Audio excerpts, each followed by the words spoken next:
EPA ਨੇ ਕਿਹਾ ਹੈਗਾ ਕਿ ਟਰੱਕ ਲਾਅ ਦਾ ਮੈਨੂਫੈਕਚਰਰਸ ਨੂੰ, ਡੈਫ ਦਾ ਇੰਜਨ ਹੋਇਆ। ਮੈਨੂਫੈਕਚਰਰਸ ਨੂੰ ਇੰਜਨ ਮੈਨੂਫੈਕਚਰਰਸ ਨੂੰ ਕਿਹਾ ਹੈਗਾ ਕਿ ਡੈਫ ਦੇ ਜਿੰਨੇ ਵੀ ਤੁਸੀਂ ਜੋ ਟਰੱਕ ਚਾਲੂ ਕੀਤੇ ਆ ਉਹਨਾਂ ਦਾ ਡਾਟਾ ਸਾਡੇ ਕੋਲ ਹੋਣਾ ਚਾਹੀਦਾ ਵਿਦਿਨ 30 ਡੇਜ਼ ਕਿ ਮਤਲਬ ਕਿ ਕੀ ਸਿਚੁਏਸ਼ਨ ਹੈਗੀ ਆ, ਕਿਉਂ ਇੰਨੇ ਟਰੱਕ ਜਿਹੜੇ ਆ ਉਹ ਰਸਤੇ 'ਚ ਖਰਾਬ ਹੁੰਦੇ ਆ, ਕਿਉਂ ਇੰਨੇ ਟਰੈਕਟਰ ਜਿਹੜੇ ਆ ਫਾਰਮਿੰਗ ਇਕਵਿਪਮੈਂਟ ਆ ਖਰਾਬ ਹੁੰਦਾ ਆ।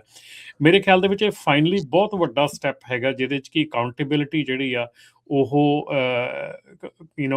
ਟਰਾਈ ਕੀਤੀ ਜਾ ਰਹੀ ਹੈ ਕਿ ਅਕਾਊਂਟੇਬਲ ਬਣਾਇਆ ਜਾਵੇ, ਕਿਉਂਕਿ ਆਪਾਂ ਸ਼ੁਰੂ ਤੋਂ ਹੀ ਜਦੋਂ ਦਾ ਡੈਫ ਦਾ ਜਾਂ ਜਦੋਂ ਦਾ ਕਾਰਬ ਦਾ, ਜਦੋਂ ਦਾ EPA ਦਾ ਇਸ਼ੂ ਚੱਲਦਾ ਆ ਰਿਹਾ, ਆਪਾਂ ਸ਼ੁਰੂ ਤੋਂ ਕਹਿੰਦੇ ਆ ਰਹੇ ਹਾਂ ਕਿ ਇਹ ਸਾਰੇ ਜਿਹੜੇ ਟਰੱਕ ਸੀਗੇ ਇਹ ਫੁੱਲੀ ਜਿਹੜੇ ਆ ਪਹਿਲਾਂ ਇਹ ਟਰਾਇਲ ਨਹੀਂ ਕੀਤੇ ਗਏ, ਬਣਾ ਕੇ ਫਟਾਫਟ ਜਿਹੜੇ ਮਾਰਕੀਟ 'ਚ ਉਤਾਰ, ਕਿਉਂਕਿ ਜਦੋਂ ਕਾਰ ਵਰਗੀਆਂ ਏਜੰਸੀਆਂ ਜਿਹੜੀਆਂ ਆ ਉਹ ਜਾ ਕੇ ਤੁਹਾਨੂੰ ਦੇ ਦਿੰਦੀਆਂ ਵੀ ਇੰਨੇ ਚਿਰ 'ਚ ਤੁਸੀਂ ਫਟਾਫਟ ਕੰਪਲਾਇੰਟ ਕਰਨਾ। ਹੁਣ ਦੇਖੋ ਆਪਣਾ ਪਿਛਲੇ ਸਾਲਾਂ ਦੇ ਵਿੱਚ ਆਪਣੇ ਉੱਤੇ ਥੋਪਤਾ ਸੀਗਾ ਜੀ, ਇਲੈਕਟ੍ਰਿਕ ਟਰੱਕ ਬਾਏ ਕਰਨੇ ਆ, ਤੁਸੀਂ ਇੰਨੇ ਬਾਏ ਕਰੋਗੇ, ਇੰਨਾ ਕਰੋਗੇ ਤਾਂ ਡੀਜ਼ਲ ਟਰੱਕ, ਮਤਲਬ ਇੱਕਦਮ ਥੋਪ ਦੇਣਾ। ਔਰ ਨਾ ਇਨਫਰਾਸਟ੍ਰਕਚਰ ਰੈਡੀ ਆ, ਨਾ ਤੁਹਾਡੇ ਟਰੱਕ ਰੈਡੀ ਆ, ਨਾ ਕੋਈ ਕੈਪੇਬਿਲਿਟੀ ਹੈਗੀ ਆ, ਪਬਲਿਕ ਨੂੰ ਮਜਬੂਰ ਕਰ ਦੇਣਾ, ਪੈਸੇ ਖਰਾਬ ਹੋਏ। ਕਿੰਨੀ ਦੁਨੀਆ ਜਿਹੜੀ ਪਿਛਲੇ 15 ਸਾਲਾਂ ਦੇ ਵਿੱਚ ਆ ਉਹਨਾਂ ਦੇ ਡੈਫ ਟਰੱਕਾਂ ਕਰਕੇ ਦੁਨੀਆ ਤਬਾਹ ਹੋ ਗਈ। ਬਹੁਤ ਐਕਸੀਡੈਂਟ ਲੋਕੀ ਕਿੰਨੇ ਜਿਹੜੇ ਆ ਹੋਏ, ਅੰਦਰ ਅੱਗਾਂ ਚਲੇ ਗਏ। ਕਿੰਨੀਆਂ ਲੱਗੀਆਂ, ਲੋਕ ਬਹੁਤ ਇਹ ਤੋਂ ਪਰੇਸ਼ਾਨ ਸੀਗੇ ਡੈਫ ਵਾਲੇ ਜੀ ਤੋਂ। ਜੀ ਸੋ ਹੁਣ ਫਾਈਨਲੀ ਆਈ ਥਿੰਕ ਕੁਛ ਨਾ ਕੁਛ ਸੁਣਵਾਈ ਹੋਊਗੀ ਇਹਦੇ ਉੱਤੇ, ਕੋਈ ਨਾ ਕੋਈ ਚੀਜ਼ ਜਿਹੜੀ ਆ ਉਹ ਫਾਈਨਲੀ ਚੰਗੇ ਪਾਸੇ ਵੱਲ ਜਾਊਗੀ। ਔਰ ਇੱਕ ਜਿਹੜਾ ਹੋਰ ਲਾਸਟ ਵੀਕ ਦੇ ਵਿੱਚ ਗੱਲ ਹੋਈ ਆ ਕਿ EPA ਵੱਲੋਂ ਕੈਲੀਫੋਰਨੀਆ ਦੀ ਮੰਗ ਠੁਕਰਾ ਦਿੱਤੀ ਗਈ ਹੈ, ਜਿਹਦੇ ਵਿੱਚ ਕੈਲੀਫੋਰਨੀਆ ਨੇ ਮੰਗ ਕੀਤੀ ਸੀ ਕਿ ਜਿਹੜੇ ਸਮੌਗ ਚੈੱਕ ਹੈਗਾ ਉਹਨਾਂ ਨੇ ਆਊਟ ਆਫ ਸਟੇਟ ਜਿਹੜੇ ਟਰੱਕ ਆ ਉਹਨਾਂ ਤੇ ਇਨਫੋਰਸ ਕਰਨਾ ਹੈਗਾ, ਜਿਹਨੂੰ EPA ਨੇ ਠੁਕਰਾ ਦਿੱਤਾ ਆ। ਉਹ ਕਹਿੰਦੇ ਕਿ ਨਹੀਂ, ਤੁਸੀਂ ਆਪਣੀ ਸਟੇਟ ਤੇ ਜੋ ਮਰਜ਼ੀ ਇਨਫੋਰਸ ਕਰੋ, ਪਰ you can not enforce on anybody else who is not from your state.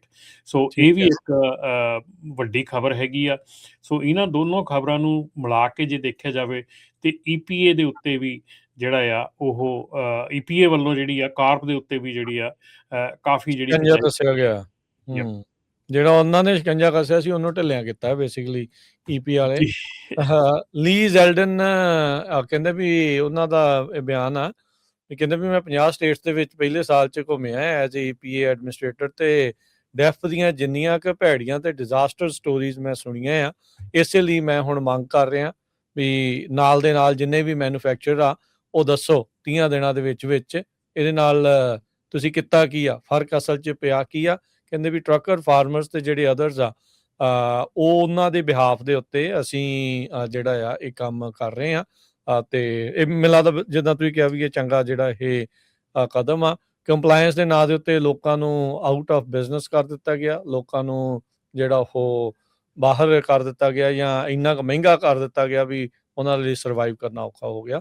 So industry ਰੀਸ਼ੇਪ ਕਰਤੀ ਸੀ ਡੈਫੀਨੇਟਲੀ। ਹਾਂ, ਦੇਖੋ ਗੱਲ ਇੱਦਾਂ ਆ, ਅਸੀਂ ਸਾਰੇ ਚਾਹੁੰਦੇ ਆ ਕਿ ਏਅਰ ਸਾਫ਼ ਹੋਵੇ, ਅਸੀਂ ਸਾਰੇ ਚਾਹੁੰਦੇ ਆ ਕਿ ਅਸੀਂ ਸਹੀ ਸਾਫ਼ ਸੁਥਰੀ ਹਵਾ ਦੇ ਵਿੱਚ ਸਾਹ ਲਈਏ, ਠੀਕ ਹੈ ਨਾ। ਪਰ ਇਹਦਾ ਮਤਲਬ ਇਹ ਨਹੀਂਗਾ ਕਿ ਤੁਸੀਂ ਕਿਸੇ ਦੀ ਬਾਂਹ ਮਰੋੜ ਕੇ ਉਹਨੂੰ ਮਤਲਬ ਕਿ ਉਹ ਲਾਗੂ ਚੀਜ਼ਾਂ ਕਰਨੀਆਂ, ਕਿਸੇ ਨੂੰ ਧੱਕੇ ਦੇ ਨਾਲ ਸਾਰਾ ਕੁਝ ਕਰਨਾ ਆ। ਤੁਸੀਂ ਇੱਕ ਪ੍ਰੋਸੈਸ ਦਿਓ, ਇੱਕ ਸਿਸਟਮ ਦਿਓ, ਤੁਸੀਂ ਇੱਕ ਮਤਲਬ ਕਿ ਤਰੀਕਾ ਦਿਓ ਕਿ ਕਿਸ ਤਰ੍ਹਾਂ ਕਰਨਾ। ਦੇਖੋ ਅਗੇਨ ਉਹੀ ਗੱਲਾਂ ਆ ਗਈਆਂ ਨਾ ਹੁਣ, ਜਿਹੜੀ ਲਾਸਟ ਵੀਕ ਇੱਥੇ ਸਟਾਕਟਨ ਗੁਰੂ ਘਰ ਦੇ ਵਿੱਚ ਮੇਰੀ ਜਿਹੜੀ ਮੌਕਾ ਮਿਲਿਆ, ਜਿਹੜੇ ਆਪਣੇ ਇੱਥੋਂ ਦੇ ਕਾਂਗਰਸਮੈਨ ਹੈਗੇ ਉਹਨਾਂ ਨਾਲ ਜੋਸ਼ ਆਰਡਰ ਦੇ ਨਾਲ ਮਿਲਣ ਦਾ, ਉਹਨਾਂ ਨੂੰ ਇੱਕ ਚੀਜ਼ ਪੁੱਛੀ ਗਈ ਕਿ ਵਟ ਇਜ਼ ਕੈਲੀਫੋਰਨੀਆ ਡੂਇੰਗ। ਮਤਲਬ 60 ਡੇਜ਼ ਤੁਸੀਂ ਸਾਨੂੰ ਦਿੱਤਾ ਕਿ 60 ਡੇਜ਼ ਦੇ ਬਾਅਦ ਇਹ ਲਾਇਸੈਂਸ ਕੈਂਸਲ ਹੋ ਜਾਣਗੇ, ਠੀਕ ਹੈ ਨਾ। ਤੁਸੀਂ 60 ਡੇਜ਼ ਦੇ ਵਿੱਚ ਕੁਛ ਨਹੀਂ ਕੀਤਾ ਉਹਨਾਂ ਦੇ ਲਈ, ਵੀ ਉਹਦੇ ਕੋਈ ਪਲਾਨ ਨਹੀਂ ਦਿੱਤੀ ਤੁਹਾਨੂੰ। FMC ਐਸੇ ਵੀ ਪੁੱਛ ਰਿਹਾ ਕਿ ਕੀ ਪਲਾਨ ਹੈਗੀ ਹੈ ਤੁਹਾਡੀ, ਕੀ ਤੁਹਾਡਾ ਰੋਡ ਮੈਪ ਹੈਗਾ ਇਹਨਾਂ ਦੇ ਲਈ, ਤੁਸੀਂ ਕੋਈ ਰੋਡ ਮੈਪ ਨਹੀਂ ਦਿੱਤਾ ਹੈਗਾ। ਹੁਣ 60 ਡੇਜ਼ ਹੋਰ ਦੇ ਦਿੱਤੇ, ਐਂਡ ਈਵਨ ਇਹਨਾਂ 60 ਡੇਜ਼ ਦੇ ਵਿੱਚ ਵੀ ਤੁਸੀਂ ਕੁਛ ਨਹੀਂ ਦਿੱਤਾ ਹੈਗਾ ਅਜੇ ਤੱਕ, ਕੋਈ ਪਲਾਨ ਨਹੀਂ, ਕੋਈ ਰੋਡ ਮੈਪ ਨਹੀਂ, ਕੋਈ ਗੱਲ ਨਹੀਂ, ਠੀਕ ਹੈ ਨਾ। ਸੋ ਇਹ ਜਿਹੜੀਆਂ ਚੀਜ਼ਾਂ ਹੈਗੀਆਂ ਇਹ ਕੈਲੀਫੋਰਨੀਆ ਸਿਰਫ ਇੱਕ ਪਾਸੇ ਨੂੰ ਦੇਖ ਰਿਹਾ ਹੈਗਾ ਕਿ ਵਧਣਾ, ਅੱਗੇ ਨੂੰ ਕਿੱਦਾਂ ਵਧਣਾ ਹੈਗਾ। ਤੇ ਉਹ ਇੱਕ ਨਹੀਂ ਹੁੰਦੇ ਵੀ ਜਿਹਨੂੰ ਇੱਕ ਵਾਰੀ ਤੁਸੀਂ ਮੇਰੇ ਖਿਆਲ ਕਹਿੰਦੇ ਹੁੰਦੇ ਆ ਵੀ ਫੂਕ ਸਿਖਾ ਦਿਓ ਵੀ ਤੂੰ ਬਹੁਤ ਤਗੜਾ, ਤੂੰ ਬਹੁਤ ਕਰ ਸਕਦਾ। ਤਾਂ ਕੈਲੀਫੋਰਨੀਆ ਹਰ ਵੇਲੇ ਨਵੇਂ ਲਾਅ ਬਣਾਉਣ 'ਚ ਹੀ ਲਾਗੂ ਰਹਿੰਦਾ ਵੀ ਉਹ ਲੋਕਾਂ ਦੇ ਕੀ ਅਸਰ ਹੁੰਦਾ, ਲੋਕਾਂ ਦੇ ਉਹਦਾ ਕੀ ਪ੍ਰਭਾਵ ਪੈ ਰਿਹਾ ਹੈਗਾ, ਉਹ ਕਿਸੇ ਨੂੰ ਕੋਈ ਮਤਲਬ ਨਹੀਂ ਬਣਦਾ ਹੈਗਾ। ਉਹ ਤਾਂ ਸਿਰਫ ਉੱਥੇ ਆਫਿਸ 'ਚ ਬੈਠੇ ਕਾਨੂੰਨ ਬਣਾਉਣ ਨੂੰ ਤੇ ਬਸ ਧੱਕਾ ਲਾਉਣ ਨੂੰ ਹੈਗੇ ਆ, ਪਰ ਪਿੱਛੇ ਬਾਟਮ ਲਾਈਨ ਤੇ ਕੀ ਅਸਰ ਪੈਂਦਾ ਮੇਰੇ ਖਿਆਲ ਕੋਈ ਨਹੀਂ ਦੇਖਦਾ ਹੈਗਾ। ਅੱਛਾ, ਲਿੰਪ ਮੋਡ ਕੀ ਆ ਜੀ?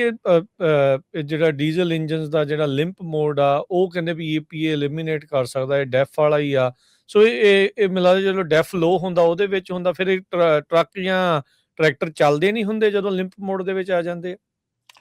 ਮੇਰੇ ਖਿਆਲ ਜਿਹੜਾ ਮੈਨੂੰ ਇਹ ਥੋੜੀ ਜਿਹੀ ਸਟੱਡੀ ਕਰਨੀ ਪਊਗੀ, ਜਿਹੜੇ ਕਿਉਂਕਿ ਡੀਜਨਰੇਟ ਹੋ ਜਾਂਦੇ ਆ ਉਹ ਟਰੱਕ ਜਿਹੜੇ ਆ, ਉਹ ਦੁਬਾਰਾ ਫਿਰ ਉੱਥੇ ਖੜ ਕੇ ਜਾਂ ਟੋ ਟਰੱਕ ਮੰਗਵਾਉਣਾ ਪੈਂਦਾ ਜਾਂ ਉਹਨੂੰ ਟੋ ਕਰਨਾ ਪੈਂਦਾ, ਕਈ ਕੁਛ ਕਰਨਾ ਪੈਂਦਾ ਜਿਹਦੇ ਵਿੱਚ ਕਿ ਜਿਹੜੀਆਂ ਚੀਜ਼ਾਂ ਹੈਗੀਆਂ ਉਹ ਮਤਲਬ ਵੱਧ ਤੋਂ ਬਦਤਰ ਹੋ ਜਾਂਦੀਆਂ।